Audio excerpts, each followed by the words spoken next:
नारायण, राधे राधे। श्रीमद् भगवद गीता के चतुर्थ अध्याय के छठे श्लोक में भगवान कहते हैं अर्जुन से, जो ज्ञान युक्त का संवाद है, कि हे अर्जुन, अजोपि सन् व्ययात्मा भूतानामीश्वरोऽपि सन् प्रकृति स्वामधिष्ठाय संभवाम्यात्ममायया।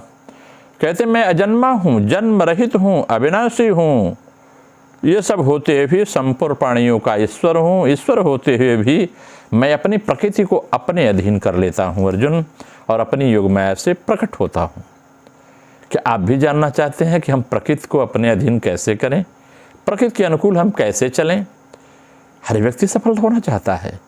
प्रकृति के अनुकूल जो होता है वह दिग्विजयी होता है, और जो प्रकृति के प्रतिकूल चलता है उसके लक्ष्य नहीं मिलते। तो इस अध्याय में हम इस प्रश्न में, इस श्लोक में हमें जानना चाहेंगे और जानने की कोशिश करते हैं कि हम कैसे प्रकृति के अधीन हम न रहें, प्रकृति हमारे अधीन चले, हमारे अनुकूल व्यवस्थाएं बनती चलें इस जन्म में। कहते हैं यहाँ पर जो चर्चा हुआ है 6 बातों का हुआ है। अज, अव्यय, ईश्वर, ये 3 बातें भगवान की हैं। भगवान अज हैं, अव्यय हैं, ईश्वर हैं। प्रकृति और योग माया, ये 2 बातें भगवान की शक्ति हैं। और एक बात भगवान के प्रकट होने की है, अजोपि सन् व्ययात्मा। इन पद में भगवान यह बताते हैं कि साधारण मनुष्यों की तरह न तो मेरा जन्म होता है और न मेरा मरण होता है। मनुष्य जन्म लेते हैं और मृत्यु को प्राप्त होते रहते हैं। अजन्मा होते हुए मैं प्रकट होता हूँ, और अविनाशी होते मैं अंतर्ध्यान होता हूँ, लुप्त हो जाता हूँ। अविनाशी हूँ फिर भी लुप्त हो जाता हूँ। अजन्मा होते हुए मैं प्रकट होता हूँ। तो ये जो मेरी लीलाएं हैं भगवान की, इसे अलौकिक लीलाएं कहते हैं उस ब्रह्मांड की। संपूर्ण प्राणी जन्म से पहले अप्रकट थे, अव्यक्त थे, और जन्म मरने के बाद भी अप्रकट हो जाते हैं। केवल बीच में ही प्रकट व्यक्त होता है। परंतु भगवान सूर्य की तरह सदा प्रकट रहते हैं। जैसे कि सूर्य उदय होने से पहले भी ज्यों का त्यों था, अस्त होने के बाद भी ज्यों का त्यों था। सूर्य उदय होता है तो कहीं पृथ्वी के दूसरे भूभाग पे, जैसे अमेरिका आदि में अंधेरा होता है, और जब अमेरिका में उजाला होता है तो यहाँ पर अंधेरा हो जाया करता है। नहीं, सूर्य का अस्तित्व बना रहता है। ऐसे ही भगवान सदा प्रकट होते हैं। अंतर्धान होने की दृष्टि में है भगवान, वास्तव में भगवान सदा ही प्रकट रहते हैं। दूसरे प्राणी जैसे कर्मों के परतंत्र होकर जन्म लेते हैं, भगवान का जन्म वैसे नहीं होता। आयु और सुख दुख का भोग भगवान, ये दोनों ही नहीं होते भगवान में। दूसरे लोग जन्मते हैं तो पहले बालक का शरीर होता है, फिर बड़ा होकर युवा होता है, फिर वृद्ध हो जाता है और फिर मर जाता है। परंतु भगवान के शरीर में ये परिवर्तन नहीं होते। ये अवतार केवल बाल लीला करते हैं, और किशोर अवस्था, जैसे 15-16 साल की अवस्था जो है तक बढ़ने की लीला करते हैं। और किशोर अवस्था में जब भगवान पहुँच जाते हैं तो वैसे ही सुंदर नित्य किशोर बने रहते हैं। उनकी आयु बढ़ती है लेकिन नित्य किशोर बने रहते हैं। सैकड़ों वर्ष बीत जाने पर भी भगवान वैसे ही सुंदर स्वरूप के लिए होते हैं। इसीलिए भगवान के जो चित्र आप देखते हैं बनाए गए हैं, आपको भ्रम होगा, ये बिना दाढ़ी मूछ के होते हैं। इस आप कोई नहीं, बात अलग बात है। इस प्रकार दूसरे प्राणी की तरह तो भगवान का जन्म होता है, ना परिवर्तन होता है, ना मृत्यु होती है। वो किशोरावस्था की तरह पूरी आयु दिखते हैं, चाहे सैकड़ों वर्ष क्यों न हो जाए। इसीलिए जो चित्र आपने देखे हैं उनमें कभी दाढ़ी मूछें नहीं बना करती हैं। ये सतत शाश्वत है, नहीं तो आपको भ्रम होगा भगवान को दाढ़ी मूछें नहीं है। तो भूमनामीश्वरोऽपि सन्, प्राणी मात्र के एकमात्र ईश्वर, महान शासक रहते भगवान अवतार के समय छोटे से बालक बन जाते हैं। परंतु बालक बनने पर भी उनमें ईश्वर का भाव में कोई कमी नहीं आती। भगवान श्री कृष्ण ने छठी के दिन ही पूतना का वध किया था। पूतना का शरीर 2.5 योजन का और महान भयंकर था। यदि उसमें ईश्वर भाव न होता तो छठे के दिन पूतना को कैसे मार देते? यही है भगवान की ईश्वराधि, ईश्वर की शक्ति। भगवान 3 महीने की अवस्था में सक्टासुर का भंजन कर दिया, 1 वर्ष की आयु में तृणावर्त का, और 5 वर्ष की अवस्था में अघासुर का वध कर दिया था। इस तरह भगवान ने बाल्यकाल में ही अनेक राक्षसों का वध कर दिया। 7 वर्ष की अवस्था में गोवर्धन को अपनी कनिष्ठिका अंगुली पर उठा लिया था। संपूर्ण प्राणियों के ईश्वर होते हुए भी भगवान अवतार के समय छोटे से छोटे बन जाते हैं और छोटा सा छोटा काम भी कर देते हैं। वास्तव में यही भगवान की भगवदीय सत्ता है। भगवान अर्जुन के घोड़े हाँकते हैं और उसकी आज्ञा का पालन करते हैं, फिर भी भगवान का अर्जुन पर और दूसरे प्राणियों पर ईश्वर भाव वैसा का वैसा ही है। सारथी होने पर भी वे अर्जुन को गीता का महान उपदेश देते हैं। भगवान श्री राम पिता दशरथ की आज्ञा टालते नहीं और 14 वर्ष के लिए वन में चले जाते हैं, फिर भी भगवान का दशरथ और दूसरों पर प्राणियों का ईश्वर भाव वैसा का वैसा ही है। भगवान मनुष्य बन के मनुष्य लीला करते हैं, लेकिन भाव इनका वही सब प्राणियों पर रहता है। प्रकृतिम स्वामधिष्ठाय, इसका भाव है जो सत रज तम तत्व है, इन तीनों गुणों से भगवान अलग हैं। वह भगवान की शुद्ध प्रकृति है। शुद्ध प्रकृति भगवान का स्वकीय सच्चिदानंद घन रूप है। इसी को संघनी शक्ति, संबित शक्ति और आह्लादनी शक्ति कहते हैं। संघनी शक्ति सतस्वरूपा है, संबित शक्ति चितस्वरूपा है, आह्लादनी शक्ति आनंद स्वरूपा है। जिससे श्री राधा जी भगवान की आह्लादनी शक्ति है, आनंद स्वरूपा है, भगवान को आनंद प्रदान करने वाली हैं। इन चिन्मय शक्ति, कृपा शक्ति और नामों से जानते हैं। श्री राधा जी, सीता जी भी यही हैं। भगवान को प्राप्त कराने वाली भक्ति और ब्रह्म विद्या भी यही शक्तियाँ हैं। प्रकृति भगवान की शक्ति है। जैसे अग्नि दो शक्तियों, प्रकाशिका और दाहिका। अग्नि के दो रूप होते हैं, एक से प्रकाश होता है, एक से दाह होता है, जला देती है। प्रकाशिका शक्ति अंधकार को दूर करने के प्रकाश पैदा करती है तथा भय भी मिटाती है, जबकि दाहिका शक्ति जो है यह जला देती है, वस्तु को पकाती और ठंडक भी दूर रखती है। ये दोनों शक्तियाँ अग्नि से भिन्न नहीं हैं और अभिन्न भी नहीं हैं। भिन्न इसलिए नहीं है कि वे अग्नि रूप ही हैं, अर्थात उसमें अग्नि के अलग नहीं किया जा सकता, और अभिन्न इसलिए नहीं है कि अग्नि रहते हुए भी मंत्र औषध आदि को अग्नि की दाहिक शक्ति से कुंठित की जाती हैं। ऐसे ही भगवान में जो शक्ति है वह भगवान से भिन्न और अभिन्न दोनों भी नहीं कह सकते। जैसे दिया सलाई अग्नि की सत्ता तो सदा रहती है, पर उसकी प्रकाशिका और दाहिका शक्ति छिपी रहती है। ऐसे ही भगवान संपूर्ण देश काल वस्तु व्यक्ति आदि में सदा रहते हैं, पर उनकी शक्ति छिपी रहती है। उस शक्ति को अधिष्ठित करके, अपने वश में करके उसके द्वारा भगवान प्रकट होते हैं। और जब तक अग्नि अपनी प्रकाशिका और दाहिका शक्ति लेकर प्रकट नहीं होती, तब तक सदा रहते हुए भी अग्नि नहीं दिखती। हर लकड़ियों में अग्नि होती है लेकिन दिखती नहीं है।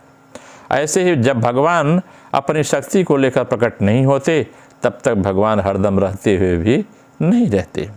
राधा जी, श्री सीता जी, श्री रुक्मिणी जी आदि सब भगवान की निजी दिव्य शक्तियाँ हैं। भगवान सामान्य रूप से सब जगह रहते हुए कोई काम नहीं करते। जब करते हैं तो अपनी दिव्य शक्ति को लेकर ही करते हैं।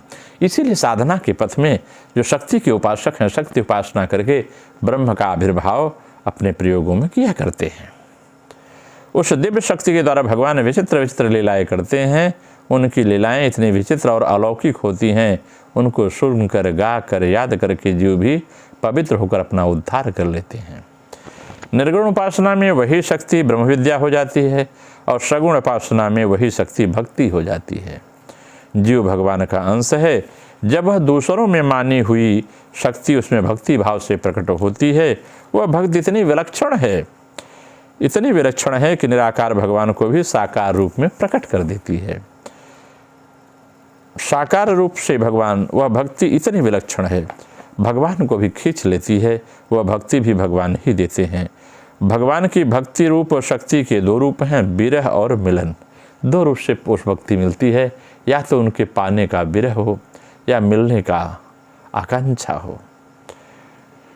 जब तक भगवान के बिना व्याकुल व्यक्ति नहीं होता, व्याकुलता की अग्नि में संसार की आसक्ति जल जाती है और भगवान प्रकट हो जाते हैं। ज्ञान मार्ग में भगवान की शक्ति पहले उत्कट जिज्ञासा के रूप में आती है, जिसमें तत्व के जाने बिना साधक से रहा नहीं जाता। फिर ब्रह्म विद्या स्वरूप में जीव के अज्ञान का नाश करके उसके वास्तविक स्वरूप को वह शक्ति प्रकाशित कर देती है। परंतु भगवान की जो दिव्य शक्ति, जिसे भगवान विरह रूप में भेजते हैं, उसमें भी बहुत विलक्षण है।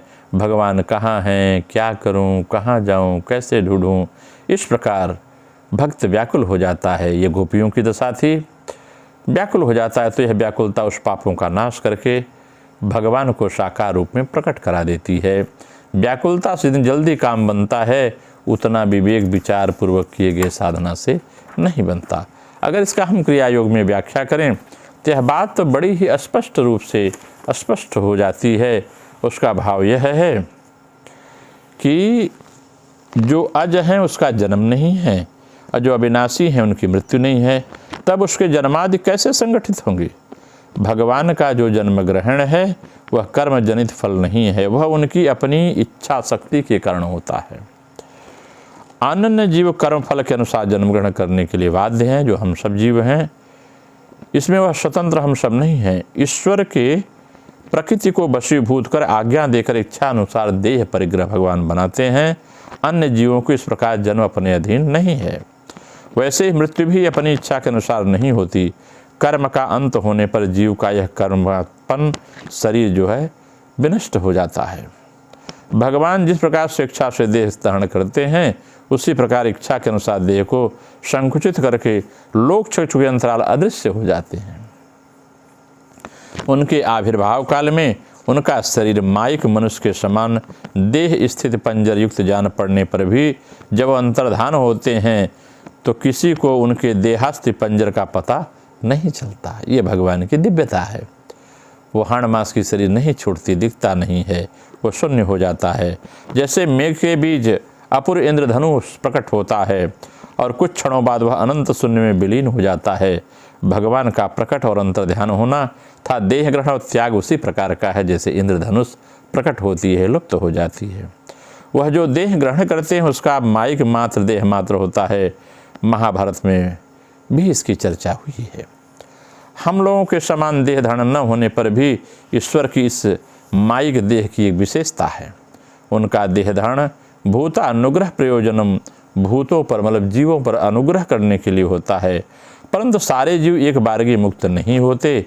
उनका दुख दूर करने के लिए भगवान के अनुग्रह की आवश्यकता होती है। भगवान जिस प्रकट देह का अवलंब करके प्रकट होते हैं, जीव के मंगल के लिए वह देह नित्य चिन्मय स्वरूप जगत में नित्य पूजित होती है। इसलिए कई अवतारों की हम रामकृष्ण आदि बुद्ध कल की पूजा किया करते हैं। जैसे अग्नि की शिखा भी अग्नि ही है, उसी प्रकार सच्चिदानंद का प्रकट भाव जिस देह में स्फुरित होता है वह भी सच्चिदानंद घन ही है। चुंबक युक्त लोहे के समान उसमें भी चुंबक का गुण आ जाता है। अतः अन्य शरीर के समान उनकी उपासना करके जीवबद्ध नहीं होता। जैसे वाष्प जल में और जल तुषार में परिणत होता है, भगवान की देह भी उसी प्रकार से है। जिस प्रकार चैतन्य सत्ता के बिना जड़ का अस्तित्व ज्ञान नहीं आता, उसी प्रकार भक्त के सामने भगवान का यह जो सत्वोर्जित मूर्ति नित्य चैतन्य रूप होकर भक्त की आशा और आकांक्षा को पूर्ण करती है, मूर्तियों की पूजा, यही मूर्ति मायाधीन नहीं होती। यह भगवान की इच्छा से होती है। भगवान की इच्छा या संकल्प से ही वेद और यह विराट विश्व, जो विराट विश्व है, यह इच्छा भी जैसे उनकी सत्ता से पृथक नहीं है, वैसे यह विश्व और वेद भगवान से पृथक नहीं है। कहते हैं ज्ञानी आत्मा के साथ तादात्म्य भाव से युक्त होने के कारण यह सब कुछ मेरा यानी आत्मा का है अथवा यह सब अहम मैं हूँ ऐसा समझते हैं, देखते हैं। अज्ञानी प्रत्येक प्रकाश में पृथक पृथक भाव देखता है। बुद्धि मन चित्त अहंकार इससे पिंडादि देह माया के खेलों से नानात्व का अनुभव होता है और सबका प्रकाश इस एक का ही प्रकाश है। यह समझ न सकने कारण विलुप्त होकर जीव जो है मायाबद्ध हो जाता है। आगे चर्चा फिर करेंगे। नमो नारायण। राधे राधे।